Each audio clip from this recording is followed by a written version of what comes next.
Hey everyone, Douglas here, along with Bijou Smith, and welcome back to the most exciting, the premier MMT live stream on the planet. Welcome back, everybody, to another exciting week of MMT discussion. Bijou, welcome, my man. How you doing tonight? Thank you. I'm doing all right. Except I just burnt my mouth with a hot cup of tea. Which is the way we start off. Yes. The northern hemisphere is burning hot right now, but the southern hemisphere, it is warm tea time, which really adds to the fun dynamic of this live stream. The fact that we are on the opposite sides of the world, which is why it is truly a global planetary podcast. No, we're not a podcast. We are a live stream. Which means we interact with the chat. So chat, welcome tonight. We have a lot of fun stuff to cover. Of course, the debt ceiling drama continues into the countdown here. It looks like an agreement is in place. Really? We're going to go over that. Yes. But there are people on both sides of the aisle that, just want to cause trouble. Don't want to go along with what is being asked of them. So we're going to discuss the debt ceiling, implications of the debt ceiling, what the fallout might be, from the debt ceiling decision. I have had an opportunity to think a lot about it kind of yesterday. Yeah. Didn't pay too much attention over the weekend. Was just enjoying my time. But now that I'm back at it, I think I got the right answer here on the debt ceiling stuff. So what's going on, Ty? Thank you. Yes, the number one MMT live stream ever. Yeah. Ever. Josh, welcome. Yeah, out of Michigan on your street. Yeah. Yes. For sure, man. Yes. Number one. Yeah, the number one. Number one in New Zealand. Oh, that's for sure. I've got such a poverty of MT here. Hang on. I've got a problem with the debt ceiling forecasting predictions. My cup. I don't have any tea leaves in my cup of tea to read. It's a bag. What do you do? You can cut the bag. Yeah. I have to do that later. Yeah. Later on the live stream. Stay tuned. Yeah. We'll see. Yeah, we'll see if Bijou can read the tea leaves. But I have to get the Earth's, Coriolis force correct. Otherwise, I'll get it around the wrong way for the northern hemisphere. This is going to be the problem. Is you're going to actually turn on your camera so I can see your tea leaves, read your tea leaves. But I have always been trained to read the tea leaves going in one direction because I'm in the northern hemisphere. Yeah. It's going to take some reading. Like Josh said, it didn't all go apocalypse quite. It was like just this. It sounded to me. I mean, you could fill me in because I haven't been really keeping up with your US news recently. But you and me both, my man. That was my worst case scenario. They just do something very weak, delay the debt ceiling for a year or three, then cut spending. It's like, oh no. Yeah.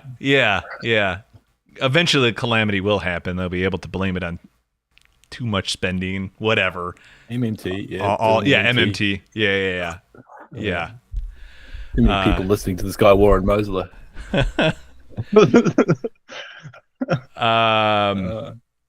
So we'll talk debt ceiling in just a while. I see people are rolling in, hitting that like button. I appreciate it. Make sure you hit that like button as well. If somehow you're here, you're not subscribed, get subscribed, guys. We are slowly but surely growing. Last week's live stream, we had the fewest concurrent viewers that we've had, maybe even since we launched. But a bunch of people went and watched it afterwards. So it's not parallelism. Yeah, big lesson there. What's that? Concurrency is not parallelism. Correct. Multi-process. Yeah. So anyway, people are still showing up, listening after the fact. Hit that like button.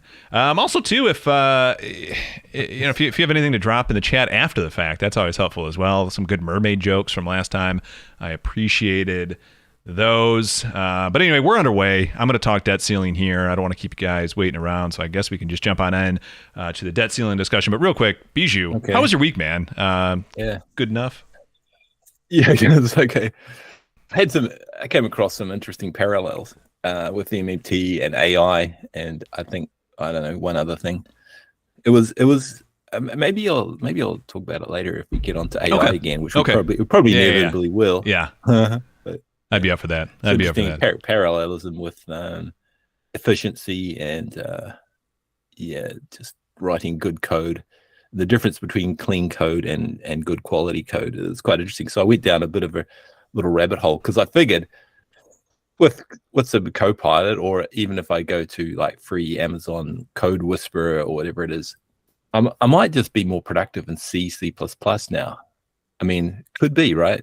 So I could write a lot more efficient code and do some macro models in C++. I was thinking, because the Mojo is, I don't know when's that going to be released. Maybe not until next year.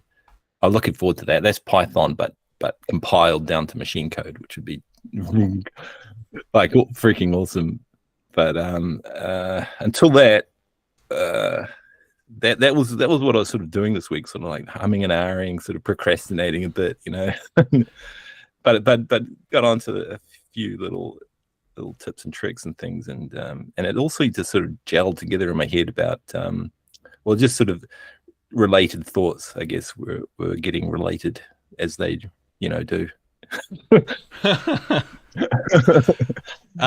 Maybe later if I got remind me because I do got a question on the C++ and why you feel like you'd be more efficient with that, and is you're a bit closer to the bare metal of the hardware. So whenever you write code that's closer to hardware, closer to machine code, you can get massive efficiency gains. I mean, you can also do things stupidly, but just writing a loop in C++ is the most efficient thing to okay. It's the most efficient way to loop. Whereas in Python, there's like dozens of ways you can loop, and you can do things badly. You can also, you can nest one loop inside another loop to, really ruin the algorithmic efficiency of your code. But so you want to sort of separate loops as much as possible, or parallelize them if you've got multiple cores or whatever. But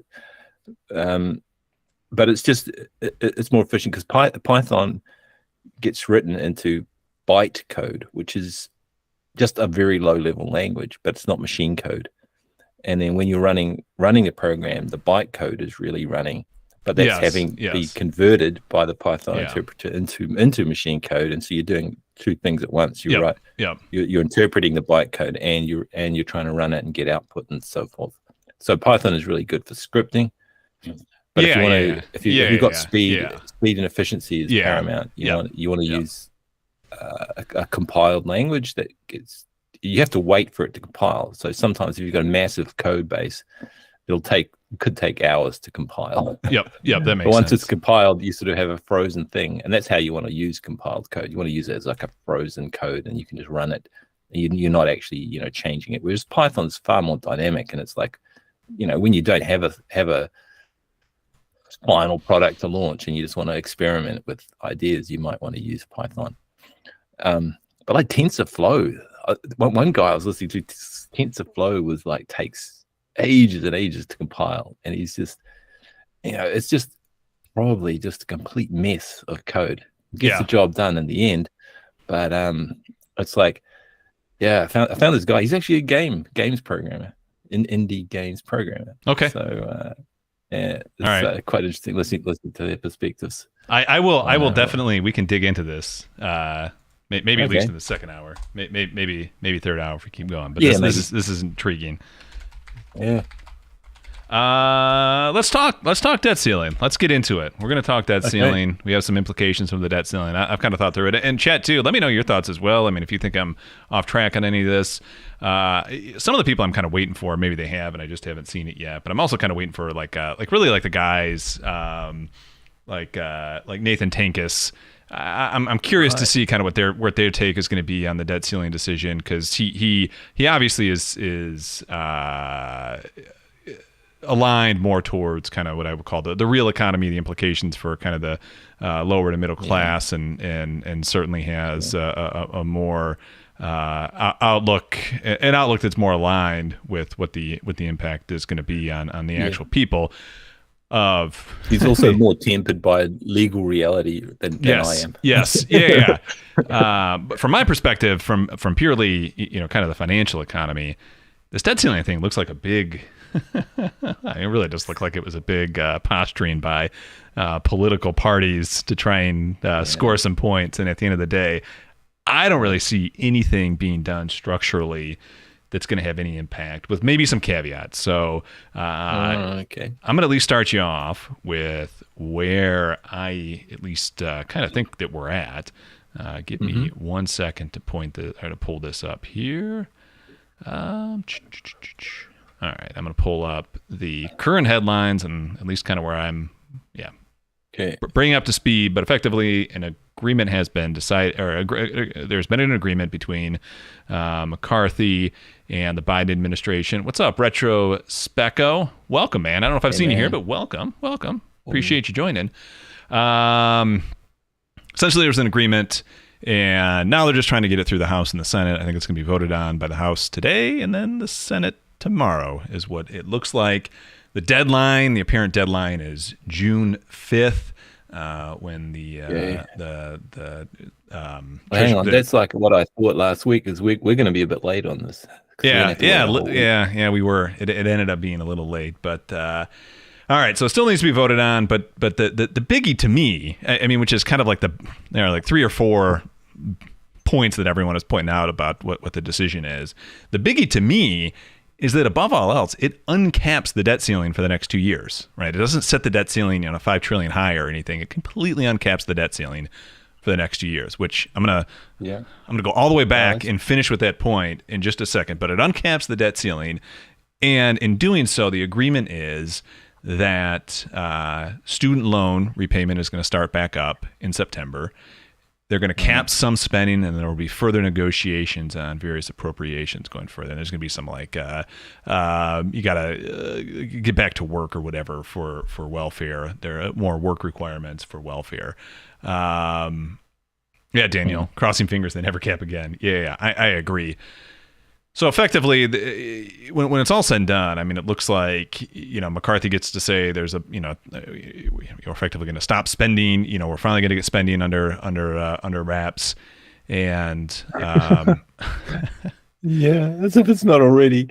It's so under wraps. Yeah, they've got the proverbial plastic bag on the head of the economy. Yeah. So obviously he has his understanding backwards, but now to loop all the way back to what I think is the most important point, they will always prioritize, no matter what, spending on interest on treasuries, right? Okay. Yeah. And if the debt ceiling is uncapped and it's effectively, the authority on where interest rates are set has been abdicated or given over to the Federal Reserve, an agency that is, autonomous, at least in how it's determining. Let me put it this way: they are maybe not fully autonomous, but for the sake of this argument, they're autonomous from the Treasury and the Congress from where they're going to set interest rates. It doesn't matter then, right? I mean, at this point, the Federal Reserve, as long as they continue the rate hike cycle, will continue to just print money for the private sector, which, as I tweeted out right before we went live, government spending is financial assets to the private sector. No matter what that government spending looks like, it still is. And to me, this is the biggie. As long as interest rates keep going up, spending is going to keep going, quote unquote, out of hand, right? Now it is out of hand from an MMT perspective because of who it's going to, but from a financial economy standpoint and the health of the financial economy, what we're finding out is it doesn't really matter who it goes to, to a certain extent. Reagan might have been right when he said a rising tide rises all boats, right? Now, very regressively. I'm going to fix that analogy a little bit. being that some people don't own a boat, and in fact they're just $1 million boat can move tiny little dinghies in its wake, I guess is the analogy. Yeah. I don't know. This trickle down can break. Like I don't want to be I don't want to give Ty Keynes too many chuckles today. So, sometimes I've got to pull back from being 100% Mosler. But I think if you listen to other MMTers, they do have more of a post Keynesian outlook, and you can find them writing about how not only is it regressive, but it can potentially break certain things in the economy. if it's sustained for a long time, if these rate hikes go up. I mean, if they are just so ideological that they just so believe that the only tool they've got to fight inflation is to raise the rates. Yeah. And if they're so bullheaded about it, you can see that, sometime it could break a few things and actually cause a recession, which would just hurt the poor, hurt everyone who's in debt, who's relying on the loaning rates to be very low. Yep. And not the interest income rate. So that could always happen in the future, right? But again, as others have pointed out, the rates are not at historically super high levels, and neither is inflation. So this could just keep on going along, like you say, for a while. That is currently my go-to hypothesis for the time being, unless I see a major trend change in the data at this point. Yeah. And I think it would be fiscal that sort of saves the day, I reckon, because that wasn't technically a Mosley account, Ty, because it was like referring. Oh my God, no, he's going to say Mosley. Man, not be a Mosley. That's 4, right? It's 4. Yeah. Do I have a cap on a ceiling on the number of MOSLERs? So yeah, I mean, I agree with you that. So what would sort of save the day really, and sort of shift the US back to a sort of healthier type of growing economy, or instead of an unhealthy growing economy, like you're eating fast food. That's what I'd say. Yeah, right at the moment. Yeah. You're stoking up on Macca's and KFC instead of eating your veggies. And it's like it's so disgusting, because the whole GOP freedom people who want people to work for their welfare, that's kind of like that's the eating your peas, that's the eating your broccoli and so forth. But it's like it's just a terrible, nasty way to do it. It's impinging, I think, on human freedoms to get to firstly put people in a position where they need welfare in the first place. Yeah, that's what I would say. Yeah, that's like, a good point. Why are we even doing that? Why is anyone on welfare? Yeah, someone's elderly, can't work, that's a pension. Someone's too young, can't work. That's child tax credits, or whatever you want to do to help poorer families. And apart from that, you just hire anyone who's able to work. It's not it shouldn't be a unitive kind of thing. It should be a good thing that they're out of work, because then they've freed up someone who's free to do something really cool. Yep.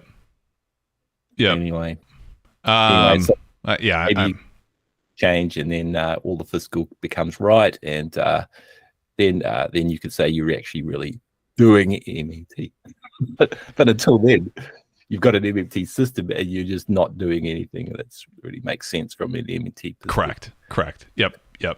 I don't want to make over generalizations here, but you know what I mean. Yeah. No. It is.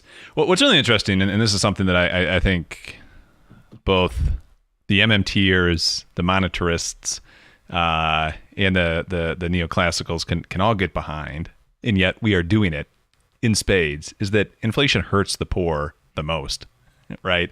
Like, they are the slowest that are going to catch up to the higher price level in terms of wages, right?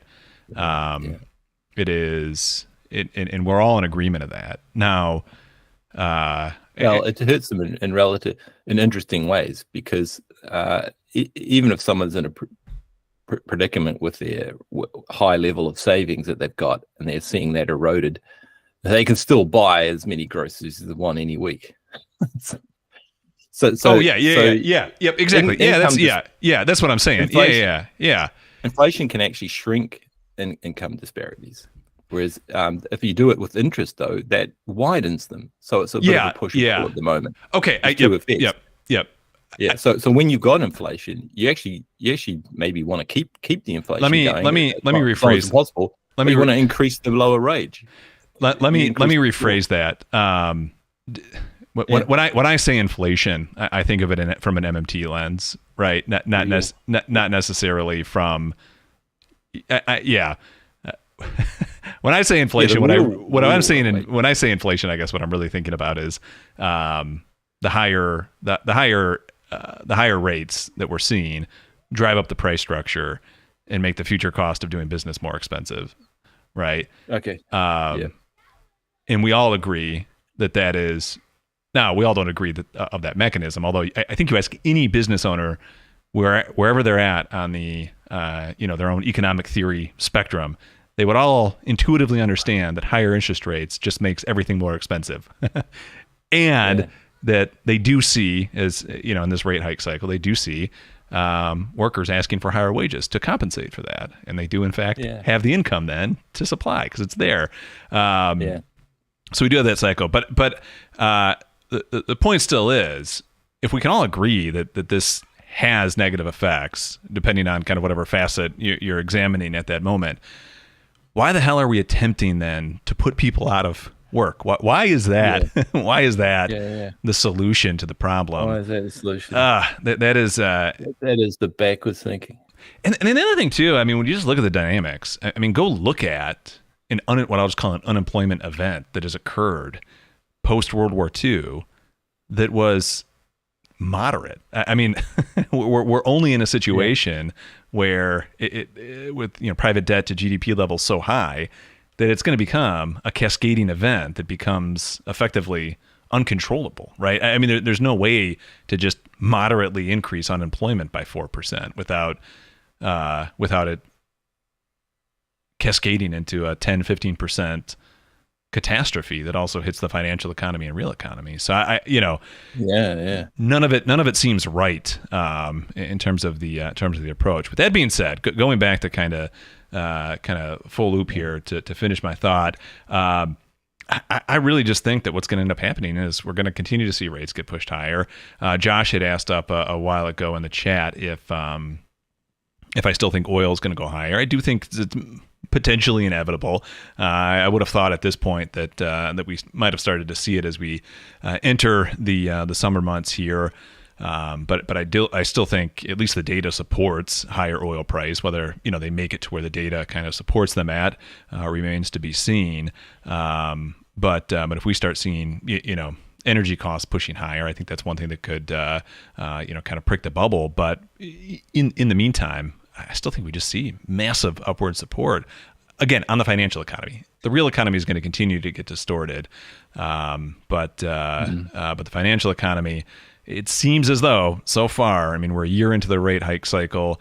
We kind of started to bottom out sometime between June through October in terms of the fiscal cycle. So we're on the uptick there. It looks like the car is the private debt car is just restarting. The engine's just rolling over again, and we're starting to see some activity there. So I mean, we have a year to 18 months for kind of the two main growth cycles to align, that being the debt cycle and the fiscal cycle.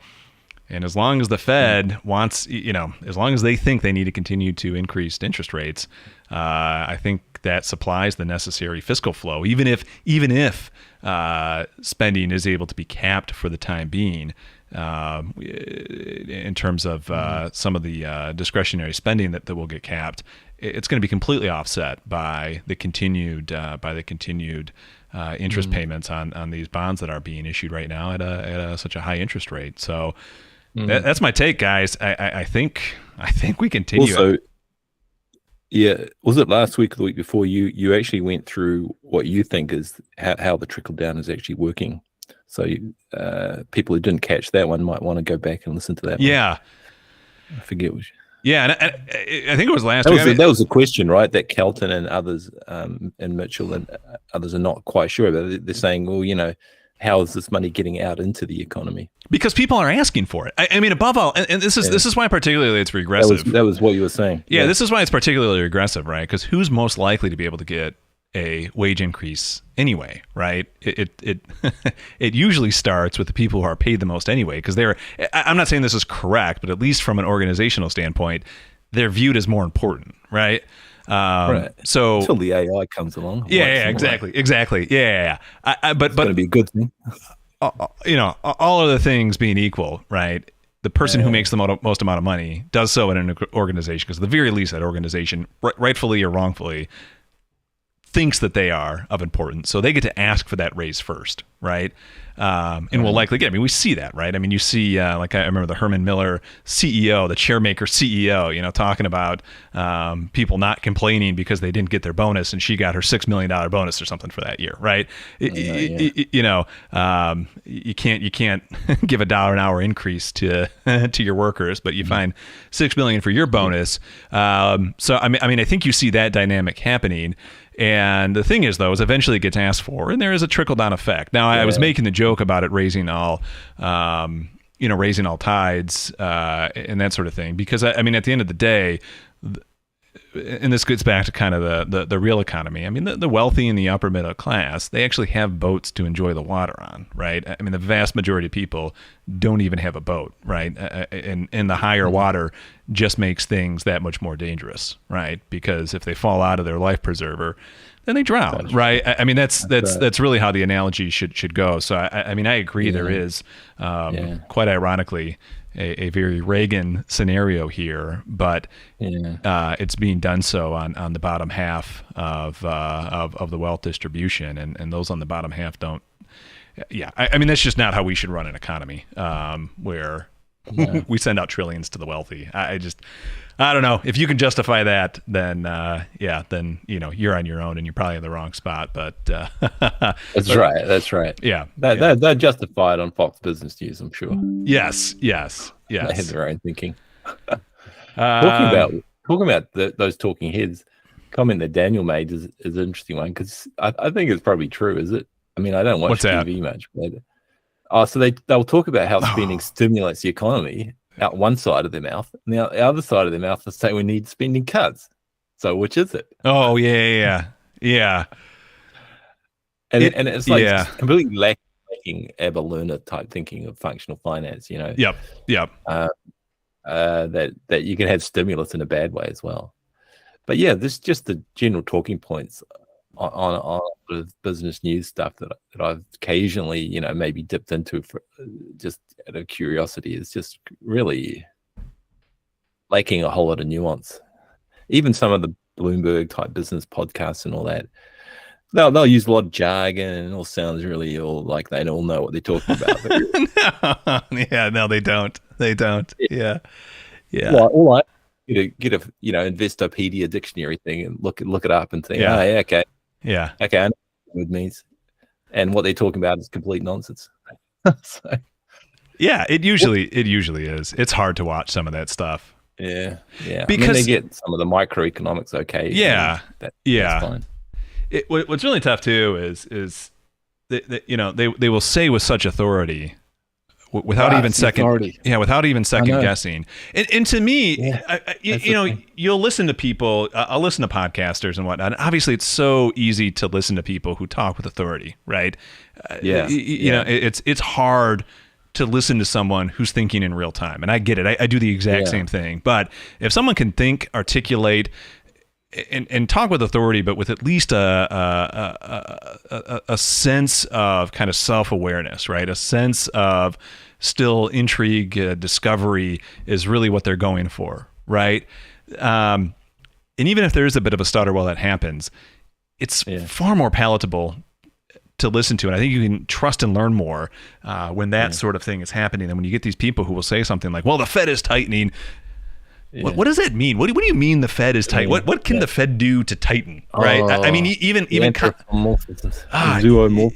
It's crazy, man. Yeah, the Fed's going to need to do more tightening. I mean, stuff like that. It is just without hesitation, they will say things with such authority that this is what the Fed is going to do, and that it will lead to more tightening, and therefore the risk of a recession is even greater at that point. I mean, it's utter nonsense. I should listen to one of those again and pull out some of those words they use. Yeah. There's a lot of zoomorphisms, Yeah. Zoomorphism. Tightening? Is that a zoomorphism? Oh, things. I don't know. What's the word for it? Just a lot of just a lot of metaphors. Metaphors. Yep. Strange metaphors. Yep. I mean, they're ingrained in education for these business types and so forth. And you can always say, well, there's a grain of truth behind a lot of them, but it's certainly in the models and neoclassical, New Keynesian models. You have the models do have those sort of metaphors built in them, just in hard mathematics. That's one of the problems. The models they're using are not are warped and skewed because they're not realistic.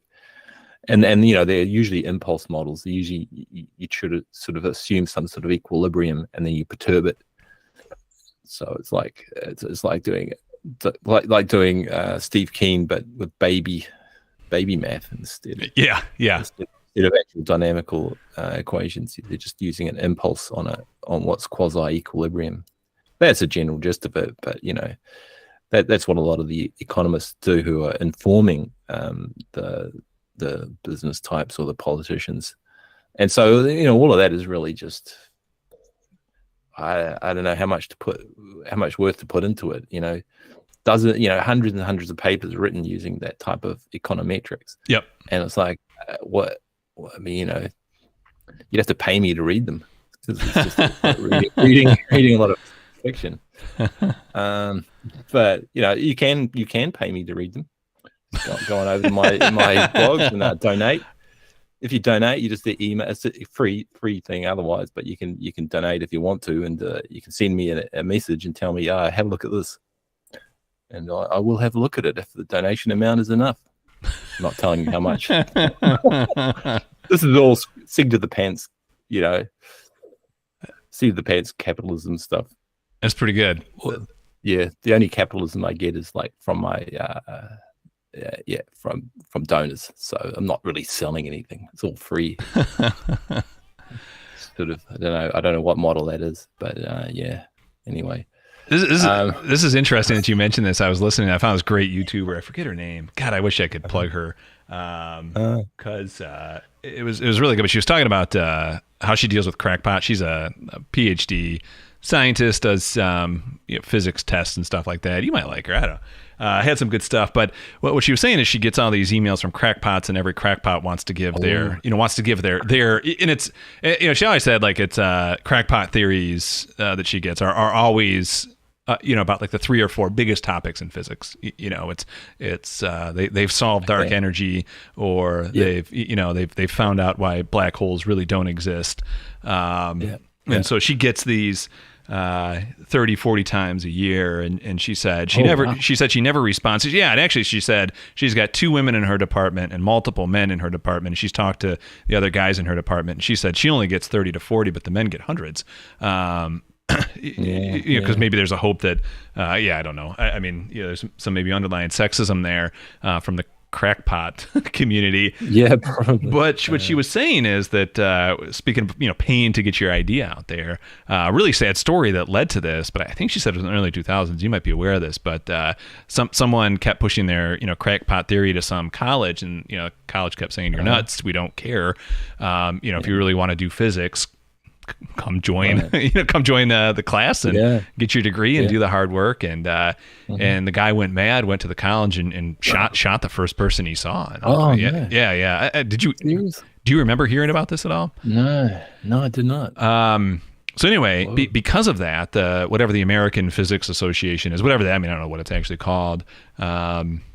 They essentially said, look, what we're going to do is every year at our big, convention that they have, if you're willing to pay your dues through the year, then you are allowed to speak. And everyone, all the physics people know that it's the crackpot corner, right? Yeah. But they have a presentation where if you want to get your crackpot theory out there, you can pay to do it. And sounds like a good model. Yeah. APS onto it. Good stuff. Yeah, so that is their model, and that is now the Bijou model, which is listen, if you've got some crackpot capitalist theory and you want some attention, you can pay me to read it. Bijou will read it and give you an opinion on it.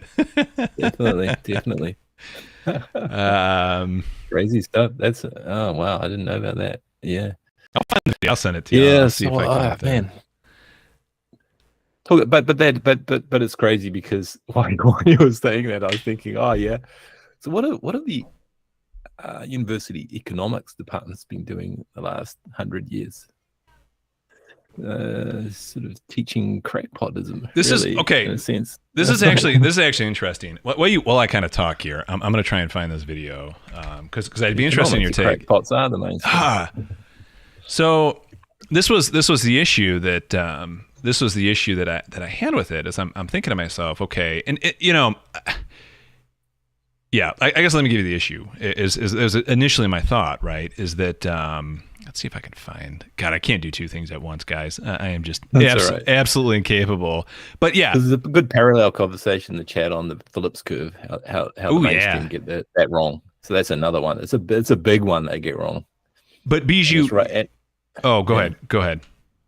I was just saying it relates back to what Daniel said on the people talking heads on the TV. And the politicians, or the whole complex of university, business, industrial, economics complex just has a Nairu in there and it's stuck in their head. And it's like someone else, I think it was Daniel again, said that they hate inflation more than unemployment, and that's even more ingrained culturally, I reckon, than I don't know, anything, supply demand curves, whatever you like. It's like, cannot have inflation. Unemployment? Yeah. That's evil. It's just an evil thing you got to expunge from culture, I reckon. Hopefully, from an early age. Hopefully, too. I mean, we're 100 years away from at least a developed nation having runaway hyperinflation, right? Oh yeah. So what did you say? How long away are we? 100 years. When's the last time a developed I don't nation? think it's ever happened. I mean, well, Weimar Germany had runaway hyperinflation. Yeah, but that wasn't developed nation, right? So they weren't just coming out of a war and massive war debt. Okay, but it was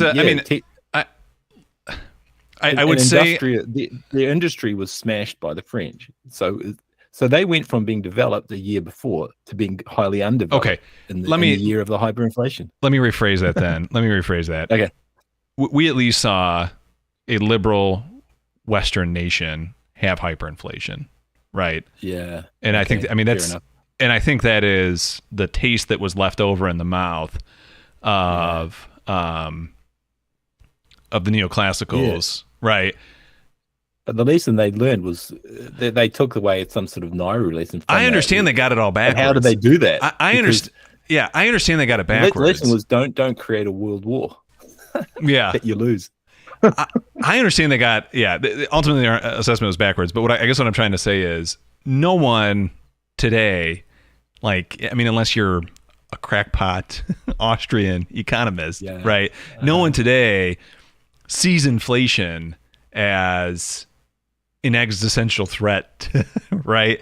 They just don't have that lived experience, right? I mean, does it suck that eggs cost, $5 for a carton for a week? Yeah, that was kind of crappy, especially when I eat a lot of eggs. But it's not. It didn't.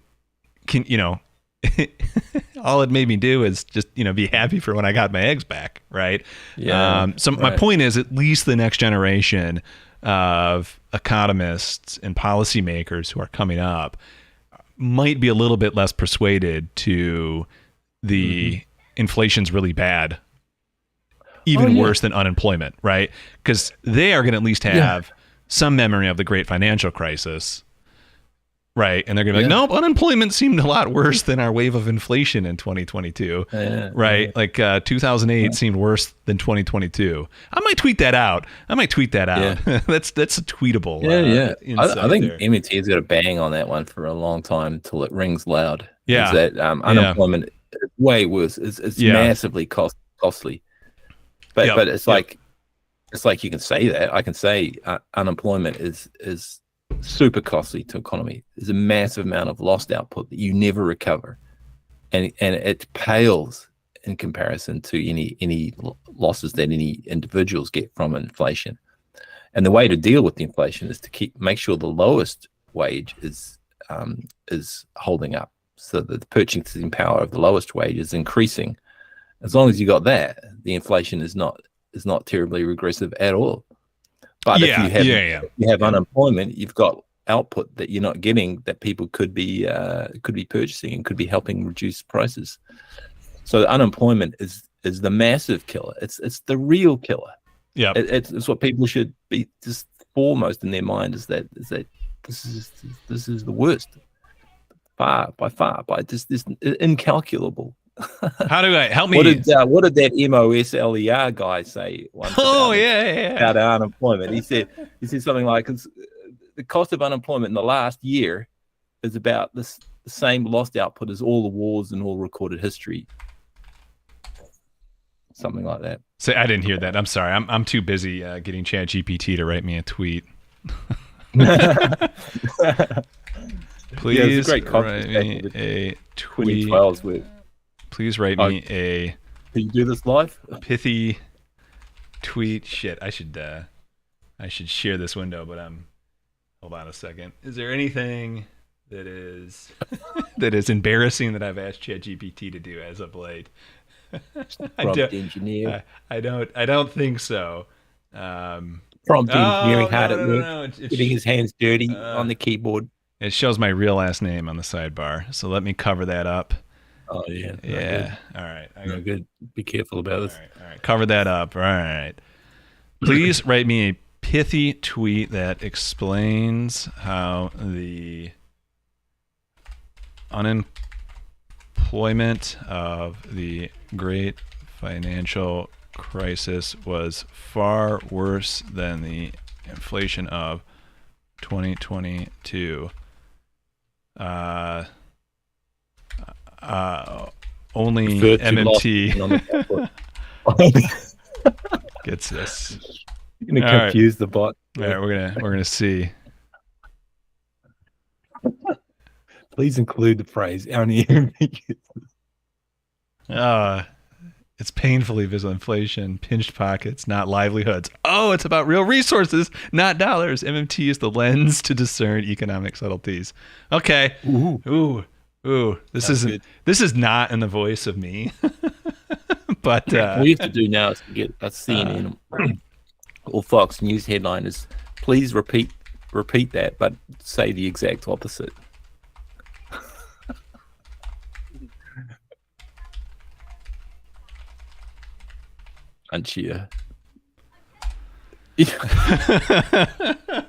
Single sentence. Yeah. Soundbite. Please make a soundbite suitable for the average attention span. Okay. Yeah. The first one was a Stephanie Carlton tweet. The second one actually does feel a little bit more like what I would say. All right, I'll come back to this. I'm not going to derail us too much, but I just had to get it out before Ty steals my thunder. Thought I'd have some fun. All right, I'm gonna fix my window here, transitioning back, and mining all past human knowledge seems to have incorporated some MMT there. I just love it is fun though, asking Chat GPT or another bot to say one thing and then trick it into saying the exact opposite. That's pretty funny. Now I'm gonna be eyeing down. Now I'm gonna be eyeing down Ty's Twitter for the remainder of the night. But anyway, going back to that point, I mean, I think it absolutely stands that the unemployment that we saw and just a complete lack of growth following the great financial crisis pales in comparison to the inflation that we've seen over the last year. What was I going to do? Yeah, Crackpot. This is the physics channel that her name is Angela Collier. She apparently. Oh yeah. I've seen Angela do a few good rants. Really good. What got me onto it is the actual recommended video, and I've seen this guy before, Avi Loeb. He's actually nexus with another guy that I'm actually friendly with, a Canadian. Okay. Joe Monkel, who does a bit of a Theory of Everything podcast. Okay, I think he has some of those crackpots on. But Kurt's a nice guy, right? He has people on because he's very open-minded and so on. But Andrea, is it Andrea? Angela. Yeah. Angela. Yeah. She does some good little takedowns. It's like she's just very, very self-aware that she's just giving her own opinion. Yeah. No. It's really, really well. It's the stuff that I like on. She polishes it, but it's not overly polished. Like, it doesn't feel like she's got like an editor, that's feeding her the lines. I mean, it's very much a thought, but it did get me thinking, right? I mean, it got me thinking because to a certain extent, from the perspective of like from the perspective of physics, right? MMT would very much be, I don't want to say the crackpot theory, but I mean, it's the theory that is definitely coming out from the side, right? You know, trying to supplant, trying to supplant the mainstream. But it's the quantum mechanics of the 1900s. Yeah. And you know, one of the things that she points out in her videos that you know, she's like, if you're going to, an absolute marker of a crackpot theory is that it includes no math. Like, I mean, they'll send these elaborate theories and it's all metaphors and intuition. And the only time, what are you saying? My stuff is not crackpot. Yeah, she would not say. Yeah, well, I mean, what she says is, if you're going, you know, none of these people. And one of the things that she actually points out doing the whole crackpot thing is usually what happens is people really enjoy the beauty of physics. You know, they'll watch stuff on TV. You know, someone like me. I mean, I enjoy it, but I know I don't have the math mind to do the physics. And she's like, look, math is hard. Some people butt up to the math. But the language of physics is math. And if you can't do the math, then you're not going to be a good physicist, because that's where the discussion takes place. And she can spot a crackpot theory because the only thing it's doing is, when it does do the math, it's just copy and paste the math that already exists. It is a you know, a jumping off point, as opposed to actually doing the necessary math to prove the point that they're actually trying to make, right? And when they go to prove the point, it's analogies, it's metaphors. And at least, you know, one thing, just in examining your own case, my own case for kind of the MMT heterodox, we're the ones that are bringing the math, right? I mean, we're not the ones that are bringing the pretty analogies that you know, can only be explained in you know, sermon-like terms, right? I mean, the math that people like Steve Keen are bringing to the table, and Ty, and I mean, particularly, you know, that group and some of the MMTers, I mean, they're providing the mathematical equations that not only explain what's going on, but can also predict the future better than anything that the mainstream has brought up. So anyway, crackpots. Can do. Yeah, I think need a lot more of that, though. Need a lot more effort, because, you know, you also, I don't know, you also can change paradigms with quantity of that sort of effort. And so if, you know, Bill Mitchell's done a lot of econometrics, you know, who's reading it? And Steve Keen's done a lot of stuff, but who in the mainstream is reading it? Who's actually taking that into a university and using it as a course? As a course, I mean, so it's early days. It's early days, folks. There's such a wide space. You could start now, and even though as a newbie, just start learning to use Minsky, or if you like me, you're like, maybe you want to write your own software, or check out some econometrics. You know, I don't know, Bill Mitchell's not doing an econometrics course yet, but maybe that's later. But anyway, if you know econometrics, you can start a course on it, you know, at any of the free education outlets, or maybe the paid ones. There's brilliant.org or Udemy or whatever it is. Or just stick it up on YouTube for free and see if someone else poaches it, because you want them to poach it, right? So there's huge what is it? It's like fiscal space. What is it? Oh, it's education space. And there's huge knowledge gap there in macroeconomics. That you know, none of us could fill. There's too big a gap. So if you want to get into that, you've almost got a whole lifetime ahead of work that you could do to fill those knowledge gaps. Because it's a matter of, you know, we can't overpower the mainstream yet. We just don't have the numbers. So it's a bit of a numbers game. We just got to keep on producing more output in MMT. We don't have anywhere near enough. It's not like saturating anything. In fact, it's quite contained within this narrow community of thinkers, and has to somehow break through.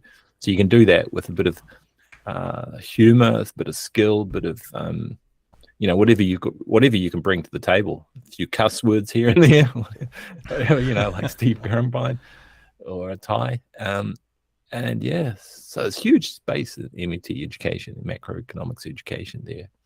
What was I saying? Oh yeah, so there was a Twitter thing that I contributed to this week that was something like that. I think someone was sort of mentioning something about MMT, and I just said, yeah, well, we actually needed a lot of mathematics. Or maybe it was someone said something maybe about how you don't have the mathematics, or there's not enough, or there is enough, or you don't need it. You don't need the mathematics or something. Oh yeah, that's right. Oh yeah, it was on my list of things to do. That's right. Okay, so here's the story. So I often scan Bill Mitchell's blog because I want to know what's happening over there in Australia. Since they're close by, they tend to influence our policymakers. There's a bit of a sort of a cousin effect there. And he mentions this article where these mainstream economists, academics, are writing in the New Zealand news media about how fringe economics, like donut economics and circular economy, and there was a couple of others, are like fringe. They're fringe economics, and they're like homeopathy. So they likened those fringe economics thoughts to homeopathy. And of course, one of their big things was that they're outside. They're like the crackpot. They're outside. They don't. And the big thing was, they don't use a lot of rigorous mathematics. And I was like, well, anyway, I responded. And I just wanted to point out that, they're never going to be convinced by a moral argument, by an argument that comes from a spiritual perspective, or by a humanitarian perspective, like Kate Raworth and even Steve. I know Steve Keen likes his mathematics, but he's coming from a humanitarian perspective, ultimately about caring for the planet, caring for people. And a lot of MMTs do, I think, come from a bit of a bleeding heart, type of background. Not this guy right here. I know, but that's why I'm here to provide the balance. And it's like, so the thing is, those arguments don't work with a lot of these academics. They're such geeks and nerds, and they're so amoral. Like they don't have. Yeah, exactly. They're just complete robots. And that's fair too, that they are amoral. Not that they're all necessarily immoral, or that's right. You scratch the surface and you might find some morals. Yeah. Well, would you like your son to grow up with no job prospects? Yep. Okay, and then they're like, oh yeah, no, I wouldn't like that at all. But it's all down to the math. Yes. So it's all down to the Nairu and navigating the Nairu and everything like that. And so one thing I pointed out is that their whole system is not rigorous. So they're saying all these other thinkers in fringe economics, heterodox economics, are all homeopathy, but they're actually the grand homeopaths. And I mean, neoclassical economics. You just read any of Steve Keen's works on debunking economics or related. They're the homeopaths, if you ask me. And like what circular economics and donut economics, and I mean, not even MMT is not so fringe. It's based in legal and institutional and accounting reality, so it's pretty damn hardcore, ironclad. But the other MMT related fields of green economics, donut economics, and that sort of thing, maybe they do lack a bit of mathematics. But the early days, and again, this is my final point to wrap it up, is that you can use a bit of mathematics on all of those types of thinking systems, and if you are into mathematics and modeling, then give it a go, because all the better. The more modeling and mathematics you can throw at it, even though you think it's completely useless, because there's a far superior moral argument to do things like care for the planet and not waste resources and so forth. You can still produce the mathematics, because these people, they need it. It's like their Linus, it's a security blanket. They cannot function without some equations or whatever. And although I know it's a bit of a niche area, and just I guess one other thing to finish that all up is that it's not all hopeless. It's not all hopeless, because these academics they're not that influential in New Zealand policy making, because that was the whole point of their article, right? It was that the quasi-economists and policymakers in government, in New Zealand government, they're talking about New Zealand, into all this homeopathy that's going to save the planet too quickly, right? You can't save the planet too quickly. Not allowed to do that. Not allowed to do that, right? So it's like that. The New Zealand government policy people are actually going in the right direction, and it's the academics who are falling behind. They just don't know it. And they're wanting to, like, to use their powers of mathematical persuasion to stop the policymakers from doing something, that's homeopathic towards the New Zealand economy. Yeah. All the time, completely unaware that they are the homeopaths, and the government policy people are just trying to do the right thing, right? They don't know MMT fully yet. They don't know a lot of donut economics, and they don't know how it kind of works out, financially. Well, because you've got to put it together. You've got to put donut economics together with the MMT to work out the finance. But it's not rocket science, right? It's using resources sustainably and knowing your real resource limits. Yep. Which is a good bit of econometrics that you can do, because hell, I mean, I don't know New Zealand's real resource limits. It's not an easy problem to solve, but it's simple. It's a simple problem, but it takes a bit of effort to work out what our real resource limits are. But luckily, even in mainstream economics, you got people who do dig into that kind of stuff, real resource-based economists and econometricians. And so, but there's a whole synthesis there I can see waiting to happen, and it hasn't synthesized yet. And so, yeah. End of story, I guess. I guess the point is that the New Zealand government people are actually ahead of the academics in New Zealand, and the academics just don't know it. It's quite funny in a way, really. It's kind of sad. Anyway. Yeah. Well, that is the nature of academia, I guess, right? Well, some academics. Doesn't have to be. It shouldn't have to be. No, they've just convinced themselves through, centuries of insider truth. Oh, yeah, the other thing that's relevant to that, right? Oh, who was it? I guess this was in the United States or somewhere else. I just came across, I think it was on Twitter again, I'm not sure. But someone else had shown some research. Oh, no, it must have been Bill Mitchell again. Yeah, it's Bill Mitchell's guest blogger, I think. He did a guest post. And he's talking about how people have studied academic departments and how interdisciplinary they are.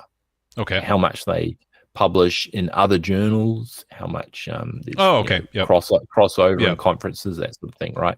So mathematics and physics is huge crossover. That makes sense. And chemistry, big crossover. Biology and chemistry, big crossover. Biology and ecology, big crossover, and so on. You can keep on going. You can see adjacent academic disciplines have a lot of crossover.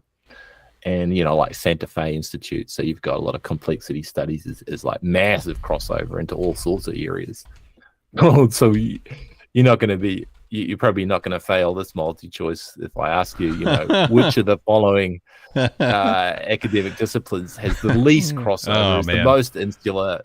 Yeah, you guessed it. It's going to be economics. Economics. There's no other academic discipline that's as narrow and like insular and doesn't listen to anyone else in any other discipline. And it's just to say heterodox economics is a tiny segment of academia. Would it be fair? I'm just thinking out loud. This is way outside of my expertise. But on the spectrum of like hard sciences to soft sciences, right? I think most people would put economics closer to the softer side of the science, right? There's behavioral, right. Those sort of things, social components to it. But it feels to me like it should be closer to the hard science than where I think it usually gets placed. Where I think most, I guess what I'm trying to say is, I think economics can be explained very similar to the way physics gets explained, right? since the history of economics, the history of economic thought has never provided the proper equations to demonstrate and understand, what makes the economy tick. Well, that's an interesting little conjecture. Well, I would have to disagree. You can disagree. Economics is a very soft science, but it's a huge discipline.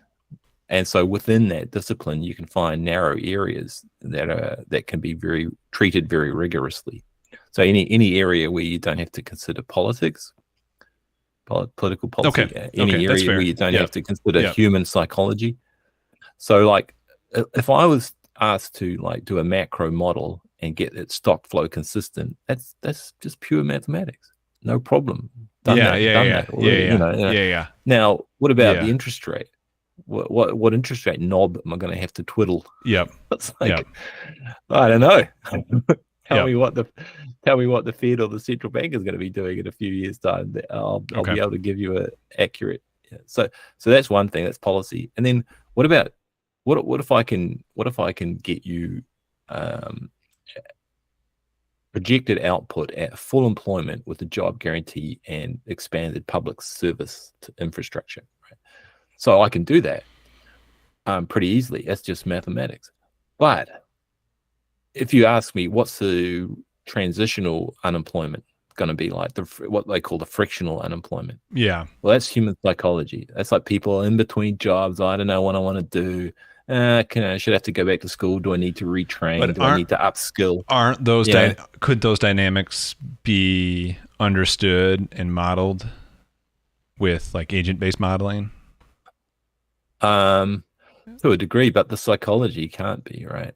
Depression, anxiety, all those sort of things that factor into people who are struggling to survive. I think you could remove a lot of that on a micro level. I agree that any one agent is going to be part of any part of the distribution of agents. Okay, so what you're saying is you can define the problem away. So you can say, I'm just going to do a statistical model and all that. Once you start saying your model is statistical, well, that's you've just statisticized. I don't know. There's not a word for it. Just statisticized. Statified. I want to make up a word. Statified. I want to make up a Blackadder word. Statisticified the thing away. Okay, so you can do that for anything. So it doesn't. It's about, I guess, it's still a soft science because at some point you have to deal with real people's lives and all that sort of thing, and not treat people as a statistic. And it's a highly economics is a highly moral discipline, and currently that is just not that. I would be considered a crackpot for saying that, but you heard it here on MMT Macro Trader first. So economics is a highly moral science because there's always a decision about how to distribute output and goods, and you cannot mathematize that. There's no way to do it, but you can make some assumptions about what your society wants, right? You can make some assumptions about your culture, and then you can, redistribute all your income to the rich. Done. That's what we want. We're finding out. Okay. We're finding out right now what happens. Done. All sorted. So you know what I mean? Yeah. Anyway, maybe what we need is a different term for the mathematical modeling of economics. Call that, one. Yeah, they call that econometrics at the moment. Yeah. I mean, which you usually refer to as econometrics versus garbage in, garbage out. Versus as good as your inputs. No, but what I'm saying is, there's an endeavor that seeks to mathematically model the economy, right? And then and by that I mean you can do that. No.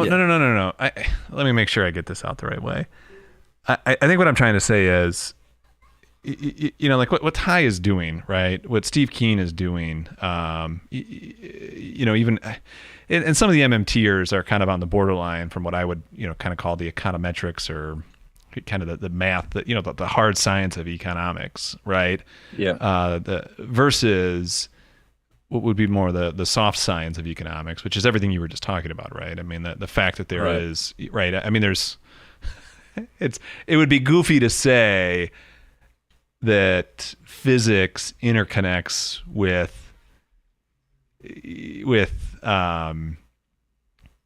ethics and morals the way that economics does, right? I mean, right. I mean, I'm sure there may be a connection. Well, I mean, making nuclear bombs. Correct. Yeah, exactly. Right. But I mean, that's, whereas I would completely agree that economics touches, and when I say economics, I'm thinking more the hard science of economics. I don't even know where I was going with that when I originally started this discussion, but it seems to me that, again, economics seems like it should be more of a hard science that is thoroughly defined, or can be thoroughly defined, even if it's within statistical ranges than we currently are. But the thing is, though, you can't. I don't think you can do that, but you can certainly narrow a certain field of economics and define it to be this narrow area. But then you're missing out just on a whole lot of other economics and political economy is a thing. Right? The policy really matters, and that's all about culture and pressure and psychology and power dynamics and all of that sort of thing. So once you abstract all of that away, and your soft people, the politicians, the sociologists, the psychologists, once they give you all of the data and say, look, here's what it is right now, can you turn this into a model to tell me how much output we're going to get? Whatever. What is the distribution effect going to be? Is it going to transfer real wealth from the poor to the rich, or the other way around, or whatever? A worker's going to get a fair share in accordance to proportion to how much, like, basically life energy gets sucked out of them. That's interesting, because that could probably be mathematically modeled. So then I agree with you, but that's what I was saying originally. If you think about it, I was saying we do need a lot more of these hard mathematical models in economics to prove the point of the soft side, which is that the morals are all that matters, keeping humans alive, thriving, and increasing, our enjoyment and standard of living has got to be considered as a bit of a teleological goal for humanity. And even if you're a strict determinist and think there is no goal, I'd just give you the middle finger and continue on my day. Your camera's off, so you can't give me the middle finger. So. Fair enough. So I just gave you a word picture of it anyway. So you try getting that out of your head. I've already inserted it into your brain.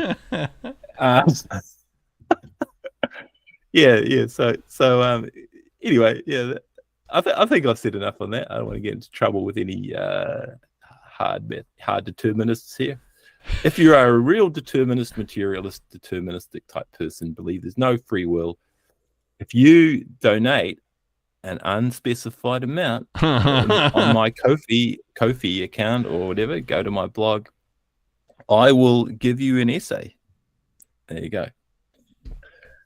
Just monetize my blog.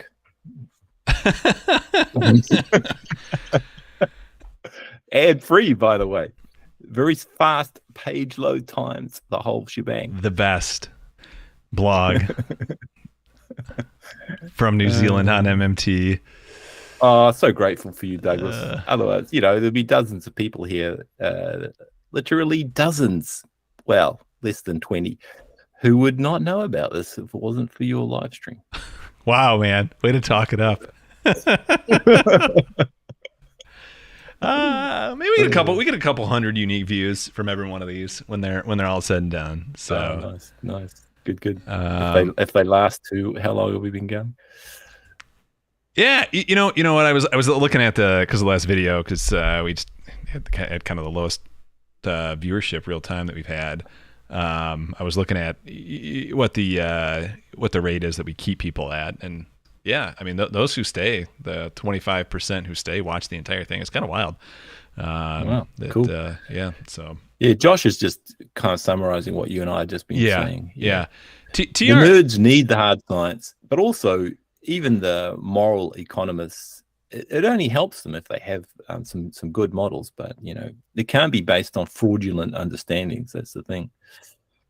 TR came out with just some questions that definitely jog some good points in my mind, at least. But I think one of the things too, though, is I guess the monetary system that we have today is above all else established because of rule of law. So I think because of that, you do kind of have to say that it starts from a soft science, that economics, any economic analysis probably does have to begin with an assumption that is based on a soft science.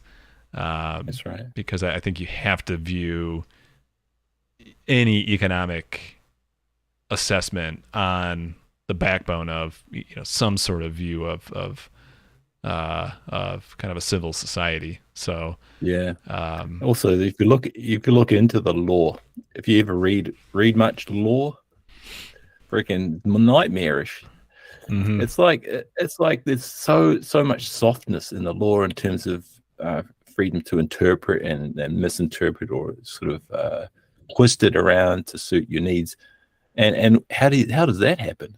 Yeah, it happens ultimately if you go to court. I mean, if you can't just bully someone into saying, "Oh, that's unconstitutional," the other guy goes, yeah, okay. But if it actually goes to some court, you have no deterministic outcome about what's going to happen at your Supreme Court, or even at your, at your federal level. It's very, very undeterministic. That is when you have to actually rely on a legal opinion. It is not predetermined from your perspective, but from the universe's perspective. You have to go into the future, take a time machine, then you can come back, and then you can say, "Oh, it's super determined." Yeah, from the perspective of the universe, though, it has already been determined. That's right. From the perspective of the universe, has been determined, but we are creatures living in time. Yeah. So we're bounded by the light cone. We are just the light cone tyranny. Damn Einstein. I found out about the light cone. I learned about the light cone this past week. Cool. Ironically, though, not ironically, but thankfully, Einstein gave us the way to get out of the light cone. So that was pretty genius, I thought. I'll have to read that next. Well, he didn't say it would be easy. TR, man, thanks for staying with us, man. I appreciate it, even until 2 a.m. All right. Appreciate it, man. Let's see. What else do we want to talk about tonight? We're in hour 2. I don't know. I might be done. Yeah. I got a student coming along, but that's not till later. I just got to get in some lunch in between. I got to tell you, I've been able to check out some more of the dashboard Bijou's working on. That's coming along great, guys. We're going to have some fun stuff to share. I still don't know exactly how it's going to all shake out in terms of how we're going to build this up and how we're going to get this out to the masses. But we have some fun stuff coming. We have some really, really fun stuff coming. I know last week I shared one of the new models I'm working on. We've got some more stuff brewing for those of you who are active traders, active investors, and from that standpoint too, guys. For those of you who are on the Patreon, not only supporting what we're doing here, but also getting the advantage of getting access to those models. We're kicking ass and we're having fun doing it, man. It's been a hell of a ride this year, and it's been obviously we invest to make the most out of the assets that we have. But it's good fun when we can get into a bit of a flow doing get something sort of ticked off for a week or something. Like but you got to be careful about not sending us down rabbit holes. So if someone says like, well, I want an Elliott wave model, I want it automated. Yeah, well, I want that graph automated so that I don't have to do any work on it. That's actually pretty simple, to be honest. Okay. Tell me how to do it. I actually think that'd be really simple, but Yeah. Oh, okay, cool. Well, then Yeah. you could send that my way, and I could maybe have a look at Well, it if you can't get the Copilot.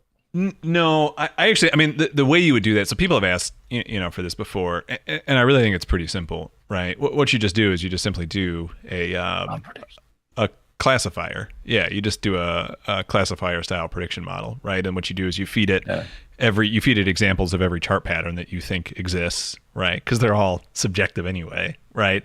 I mean, Right. Obviously, if you can purely objectively define a chart pattern, right, then you don't have to do any of that. You can just say, does this chart pattern meet this objective measure, right? And if it does, it does. If it doesn't, it doesn't. But if it's relatively subjective, then you just go through every chart that you've ever labeled before, whatever, and you just feed it to the neural net. You say, what does this pattern look closest to, right? And then give me that output.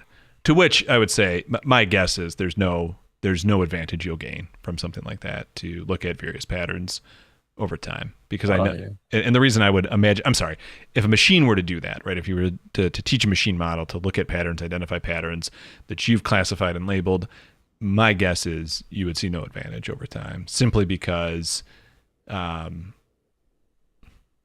market price is ultimately determined by really the macro dynamic, the macro functions, and I think chart patterns are helpful for, when you see things play out over time that gets measured by the price on a chart. I think that's helpful for verifying if the outcome is happening the way that you think it should. Right. But I think it's hard to protect the future from that. Yeah, I'd be more interested in these other models that you've got going. Maybe getting those on the dashboard as well. But well, I don't know, maybe a separate data dashboard and a models dashboard or something. Something like that. Yeah. No, we're gonna get this stuff up very soon. Get stuff up. Yeah. There's a few things too. It's definitely, and I know when we started off doing all this, I want to both feed the academics and feed the finance people at the same time, because I really, going back to kind of getting MMT mainstream, we really need kind of like an Einstein moment, right? I mean, to get it cool. And I'm not saying Einstein, that we finally, I think we've solved what we need to solve equation wise, but we just need maybe like maybe a better analogy would be like a Neil deGrasse Tyson moment, right? Someone who is just, and I know you don't have the greatest love for Neil deGrasse Tyson, but we need someone that can really popularize it. That is, it is for sure. That's just cool, right? I mean, that you can associate with. Although I was thinking, when you said Einstein moment, I was thinking we need a solar eclipse, that kind of moment where you can actually say that the MMT model is the only model that works to predict something. Yeah. That's not as easy, because you could say that already exists. That's already happened. I mean, the data's there, but it does need a kind of a new one every time. See, so in economics, I'd say you need multiple solar eclipses or multiple, Mercury retrogressive orbits to check your general relativity, which is MMT. It's the new paradigm. So. It's just the nature of economics, as we're saying. It's only a hard science if you very narrowly define your interest. Otherwise, it's quite a soft science, and so getting a solar eclipse to test the bending of the light, as an analogy, in MMT, be testing the MMT framework. That doesn't come along, and you can't just dial one up. Well, the government can dial one up. They almost did. Just give a bit of warning, head warning, so that we can actually get onto the modeling earlier. Because I don't think anyone's really modeled the debt ceiling thing, that well that you can actually say MOSLER is correct. I'll tell you what, though. I'll tell you what. The someone is on their way to doing it. I haven't had an opportunity to play with it yet, but Ty is on his way, man. I watched his video. I watched his video on it, and in the coming weeks here, I'm gonna try and try and get the momentum going to finally crack Minsky. It might actually have to wait until we get the dashboard live, but I think we're close. Well, if you had a model that was reasonable, fidelity to the U.S. economy, and then you could input the next Fed rate hike. Yeah. Then you'd have something along the lines of what I'm thinking about. Of course, you could also say Treasury stops all payments and have the debt ceiling apocalypse. And your MMT model would be probably, I'd say, probably the only one that would get it anything remotely accurate to what would actually happen. So we missed that one because the policymakers weren't really on board with us there. Didn't get McCarthy quite on the on the hook. Oh, who's the my Bob Murphy Minsky model has it set up to where my Bob Murphy spelling Moser counts as well. My Bob Murphy has so actually when the government stops spending, economic growth goes through the roof. That is how it's going to work when that happens. So you could quite quickly there eliminate quite a lot of or discredit quite a lot of those models, or the naive ones at least. So anyway, you have to wait for the government to really balls things up to get those good MMT solar eclipse type moments. Real quick though, to wrap this point up, hold on, just to Ty Keen, patreon.com/Ty Keynes, Keynes. He has his model he's building. I listened to the first video again. I haven't had a chance to look at everything, but I mean, everything sounds like he is going full detail, 85 total equations to cover the various transactions happening in the macro economy. I'm pumped to see it finish, and it really looks like he's thought through every aspect of this. So as I mentioned maybe a week or two ago, if you support the entire community when you support any of us on the research that we're doing, and he's definitely worthy of that support, and it looks awesome. I can't wait to see kind of the final product there. Anyway, I just wanted to wrap that point up. Hopefully, make Ty blush, despite him stealing my tweet thunder. No worries. All the publicity you can get there, the better. It's good stuff. I do want to go back though. I do think one of the things MMT need, and not only, I mean, I want to group everyone into this, the heterodox. I mean, I think the discussions and the debates that we have with Ty, with Steve, even though you and I are definitely aligned with a lot of what Moser has to say, the entire heterodox community, it would be nice. I think what we need is like I said, kind of an all-star, someone who can really kind of carry the torch. And that's not to say there's not people that are out there, but the ones that are out there, I mean, I hate to say so, you kind of got to be kind of cool, right? And I'm not saying cool in the sense of like, suave or anything, but I'm just saying that no one's had that like, and I also think it has to come from kind of the financial sector as well, right? I mean, I think like Warren Buffett's close, man. I mean, if Warren Buffett just called himself an MMTer, right? I mean, it seems like he thinks through the MMT lens, but if he just finally came out and said it, right?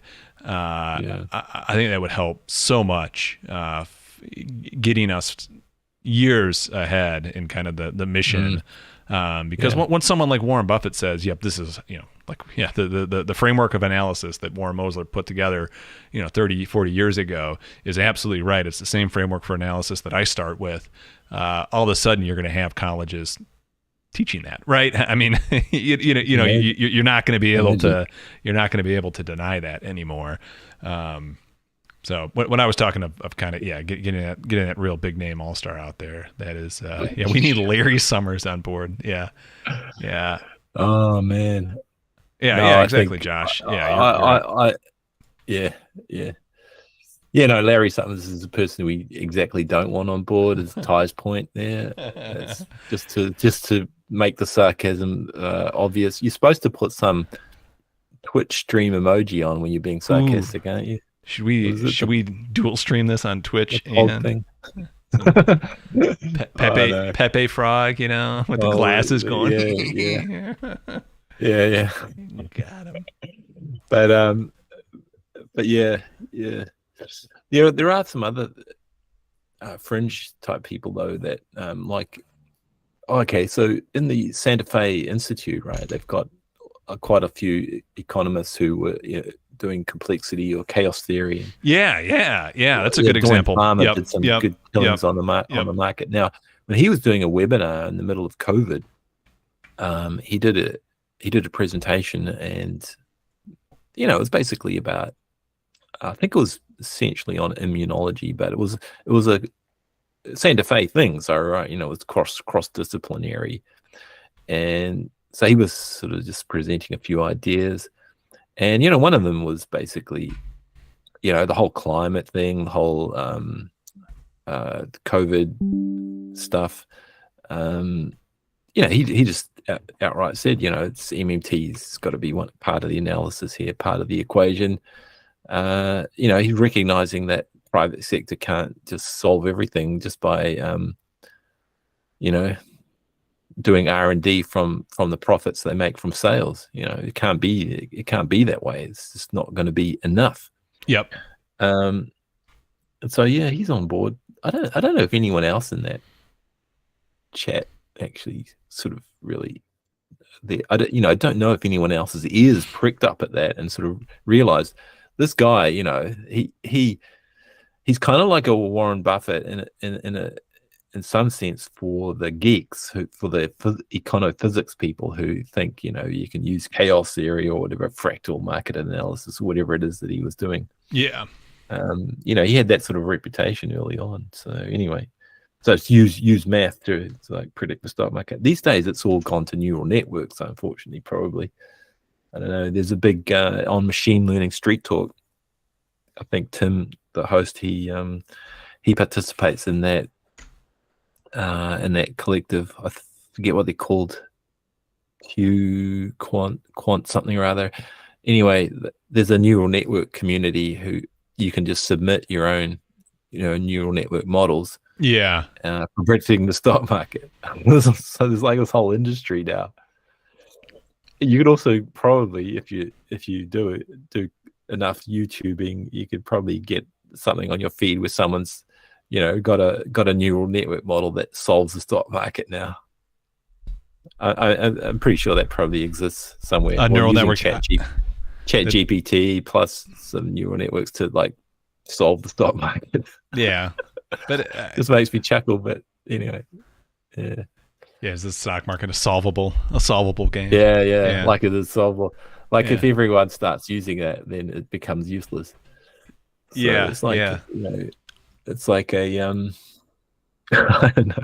It's strange because that's a real threat to markets and to at least the financial economy. And the reason for that is, and they see this in passive investing, right? And which is, passive investing is essentially kind of what I attempt to exploit with kind of the MMT models. Passive investing is just, hey, I've got my paycheck, I've got my paycheck this week for whatever, $3,000, 10% of that goes, $300 of that goes directly to, it's going to go directly to my 401k. I do it indiscriminately every paycheck, and that that $300 is going to go to an S&P ETF, and that's passive investing, right? People have modeled this before. There's a Cole, I think is his last name. I forget his first name. Mike Cole, maybe. He has done some analysis on this, modeling on this, and eventually, when you get to 50% passive investing, the whole idea of price discovery in a market becomes a bit moot. Yeah, I mean, it's not. It's a function that ceases to exist, right? It becomes like Bitcoin or something. Yeah, and just the market psychology. And so there's nothing game theoretic. There's nothing pricing the market anymore. I mean, if all you're doing is a straight pass through, there's nothing to actually price the market anymore. There's no one saying that Microsoft should be valued more than Apple right now, and there's no one that's saying that Pepsi should be valued more than Coke or whatever, right? No stock in the economy is, and so what it does is just completely distorts the price of the market. And it makes me wonder, and this is what's scary about this is in and of itself that none of that, I mean, let's just say you could perfectly predict what the value of everything could be, right? It doesn't matter. The risk here is that we have the whole real economy like embedded in the financial economy, right? I mean, right. And so if you could theoretically solve the S&P, right, you could just say, the S&P should be 42.95 tomorrow, right? That is the theoretical level, and we all just knew that. That's fine, except for the fact that the real economy would have this ticking time bomb inside of it. Then, No, I call it the Midas touch. So you have a finger that can turn everything to gold, right? That's powered by your cell phone, right? So some sort of secret app. You go around touching things, turning them to gold, and then you touch your cell phone, and then the app stops working, so everything reverts back to what it was before. So, but because these neural network models and that they don't, they can't predict the stock market. So all they're doing is causing a whole lot of noise, and that's another. I guess you would say, wouldn't you say, that the noise is also a bit of an issue too, right? It's not the Midas effect that you're just talking about, but it is a problem if you have volatility that isn't real volatility. Yeah, the volatility is because people are using these algorithms and trading with and just putting their money in here, there, and everywhere without understanding any like Warren Buffett type fundamentals. Yeah, I think exactly. And I think that chat Relsom Nero, he has the solution to that, which is just take the gambling out of the stock market. Oh my God, you just said that backwards. That's very impressive, man. Let's see if my little scorekeeper keeps up. Yeah. God. So anything else in the chat that's come up that looks good? I don't want to talk about Neil deGrasse Tyson. I just think he's a bit of a clown. Let me just say that. Is this hold on? If anyone cares what I think, but anyway. Why is just Josh asked. I know you don't like Neil deGrasse Tyson. I've always thought he's been an effective science educator. Yeah, he's a good popularizer for science. Let me guess, it's because of is it because of his philosophical views? His political philosophical views? Yeah, I'd say his politics and philosophy kind of suck. Yeah, okay. Definitely. Which doesn't make him a bad person, right? It doesn't make him a bad person. It's just cringe. To me, he's very cringe. And he pretends he knows a lot of science that he doesn't really know, and he's just rabbit parroting a lot of stuff. Wait a second. Don't we all pretend to know a lot of things that we don't actually know? I mean, isn't that? Yeah. No, I don't. No, I was going to just qualify that by saying I do the same thing. Okay. So I can read a lot of science and then sound like an expert pretty easily. Yeah. And that's a good, if you're popularizing science, if you're pursuing that as a public education, I think that's all good. So no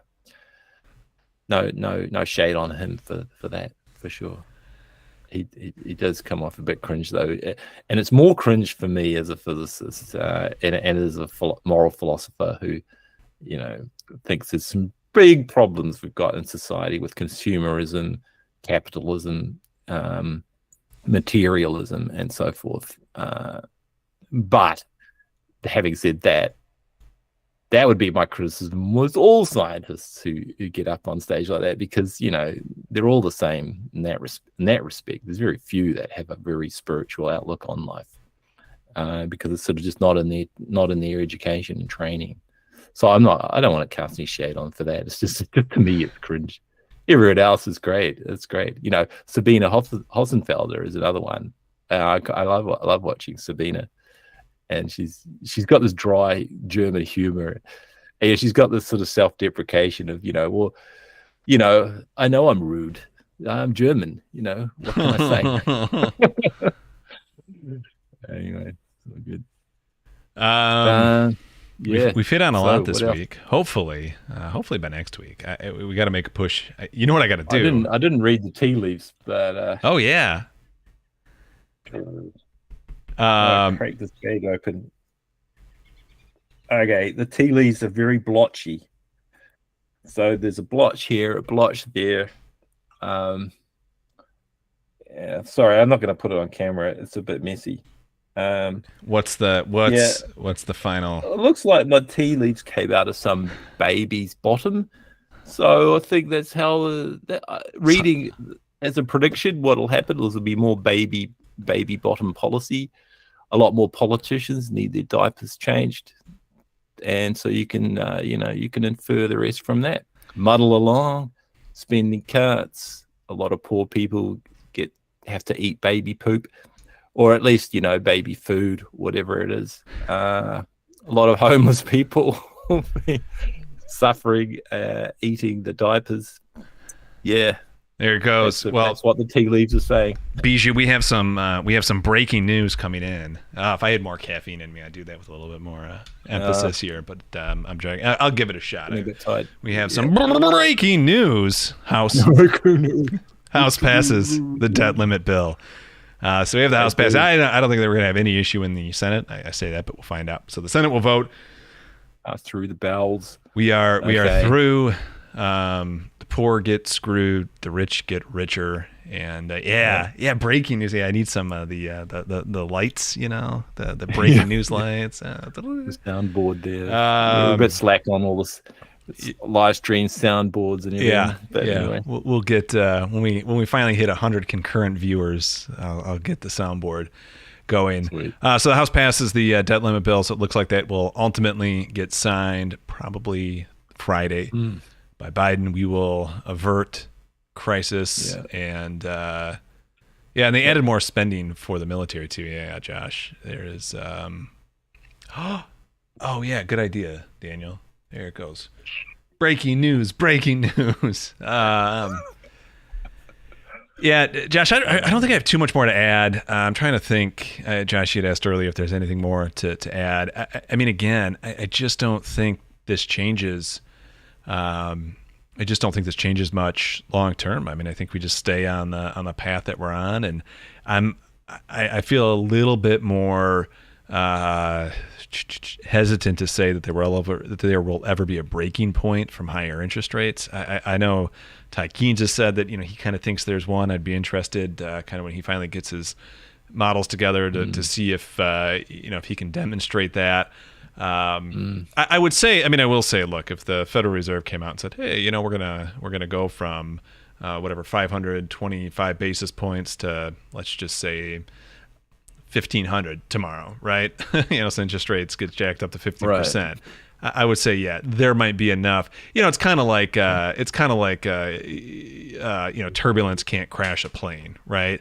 But if you drop a plane from 30,000 feet to 15,000 feet in 4 seconds, that's right. That'll crash a plane, right? But you wouldn't do that, right? And I have no reason to believe that the Fed would suddenly I know.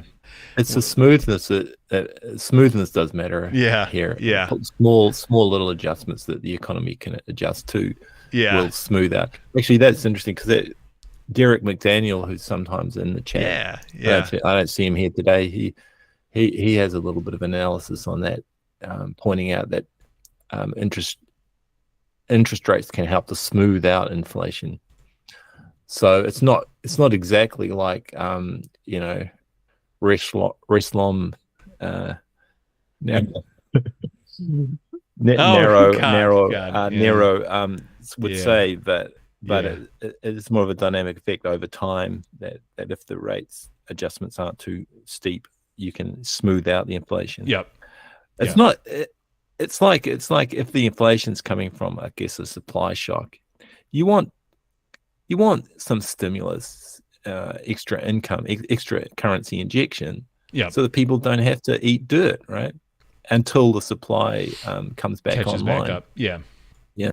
Well, and that extra income will funnel into the producers who may determine that there's enough demand to increase production. Right. Yeah. Also, they've got enough retirement savings padding their accounts, and they've bought the extra yacht and the extra house, and so now it's time to stop price gouging. Yeah, it's about right now. Soft economics. All right, man. I think we've hit on the high points this week, so I think we can get wrapping it up unless we see any questions in the chat. But I think we had a good live stream for this week, ending on the debt ceiling decision. So we'll have to see how this plays out going forward. This is a comment about John Yarmouth, but he wasn't the sort of high impact celebrity that we were thinking about. Yeah, I mean, I think I hate to. It would have been good if he'd stayed in. Yeah. This guy got very cringe very fast, but I'm going to say like 2016 Elon Musk would be, like the type that I think could at least get MMT, because I you got too cringe. I think it's got to. Yeah. I think what needs to happen is it just needs to be. I mean, I still see it to this day. There was on a Twitter thread. I almost tweeted this out. Maybe I need to next time I see something similar to this. What's the guy's name? I follow him, Jesse Felder. He's a macro guy, and he's tweeting out just the dumbest shit ever. I'm sorry. It's just, here we go. He's a pretty well followed guy. I'm going to switch over to this. Providing a clear benchmark against which progress can be measured makes elected officials more accountable and eliminates the temptation to run up debt to secure re-election while passing the burden of repayment to future generations. He shares this article that's 13 paragraphs and has 20 things in it that are just bass backwards. Oh, no. And so what we need is eventually, right, that someone's big enough to dunk on someone like this Jesse Felder, who's got 150,000 followers on Twitter. I mean, there's tons of these guys that are like this. Daniel Lacal, right? I mean, he's another one. Backwards. I mean, these guys are just they're idiots, and it's kind of what got me to make my little tweet today about just MMT 101, that government spending our financial assets for the private sector, and that if you build any sort of theory on top of that, or if you have any understanding to jump off from that, I don't understand how you can ever understand what's going to happen tomorrow in the markets, but we just need people to be able to dunk on these people and make them look like the fools that they are. I mean, that is a foolish statement. Passing the burden of repayment to future generations. I know. And markets needs a good slap from someone. But I mean, there's only a few good MMT slappers around, but who get listened to. Hopefully, so, I mean, I listen. The thing is, I think I might be in the running for that. I mean, at this point, I'm still growing. Yeah. We're still growing, but unless someone can get there before I can. I know it's a race to get there. There's, like I said, there's plenty of ground in education, but also there's plenty of ground in social media to go full MMT on people, right? Because Steve Grumbine's only one guy sort of shouting out austerity is murder, but there's a lot of other ways to do it, and I think all ways should be attacked. We should attack on all fronts, and it's very early days. MMT is in the middle of a paradigm shift. It just doesn't happen that quick in terms of even in freaking hard sciences like physics, it takes a long time for the paradigm change to shift, and we're certainly right in the middle of it here, so I don't think there should be any frustration from people that MMT isn't gaining ground. It is gaining ground. It's just relative to where we are in history. Yeah. It's gonna seem slow until more and more people get on board. But I just was thinking the other day that there was some sort of kerfuffle about this on, I think it was MSNBC or something like that. But you got the likes of Ali Velci. I think he's a Canadian. I don't know. There's a guy Velci. I think Ali Velci is his name. Bald guy, glasses. I think the chat would know who I'm talking about. I mean, like I don't watch news these days. I'm not living in the States, but I used to. So I think I know the guy, and he actually does come up with quite a few pushbacks against those deficit hawks, the debt ceiling type people. So he's actually quite close, kind of like in the Warren Buffett area, but he's he has a voice. He has a big show, I guess. Yeah, I don't know how big. Also, there's other people like that too. They just need to really get a bit of a nudge. Who else? But yeah, it's just it's so sad that you're kind of relying on celebrity type personalities here. Yeah, it needs. Yeah, and I mean, I think because when Warren Buffett is a celebrity investor, right? That's the whole thing. Yeah, it's like I'm sure there are plenty of MMT investors around. Yeah. Most of them probably don't speak up as all that loudly, but Anyway, all right. That's Anyway, getting late. I think we'll wrap it up here. Yes. Do you have an outro? Do you have an outro for tonight? Oh yeah. Okay. Okay. I've been doing the poetry street lately, so let's just do another one of those. So this is a bit of a long one. You could tell me who wrote this at the end of it, and then we'll say good night. Janet Yellen's so gallant and steady. I have to clip that one. I'll say it again because I was laughing. Janet Yellen, so gallant and steady, told the House, "Now you must get ready to raise the debt ceiling or face the dread feeling of an economy far less heady." I know that sounded more like Margaret Thatcher, the female accent. Kevin McCarthy, a chap of some might, stood firm and said, "We must fight the fight. The debt is too high. I can't stand idly by. Our fiscal future's not bright." The Freedom Caucus, so bold, said, "Our resolve won't be sold. The debt's a disgrace. In every case, it's time for a new narrative to be told." But in a court with a judge quite benign, Yellen stated with intent to define, "Under the 14th Amendment, default's not an element, and the nation's credit is fine." But the battle went on through the night, each party claiming their right to settle the score on the Congress's floor in this debt ceiling fight, while citizens with wide-eyed fear waited for the verdict clear. Will the ceiling rise under clouded skies, or will default be near? Same MMT time next week, same MMT channel. Come and hear some more chat. See you all then. Good night. Right on. Have a good night, everybody. We'll see you next week. Take care.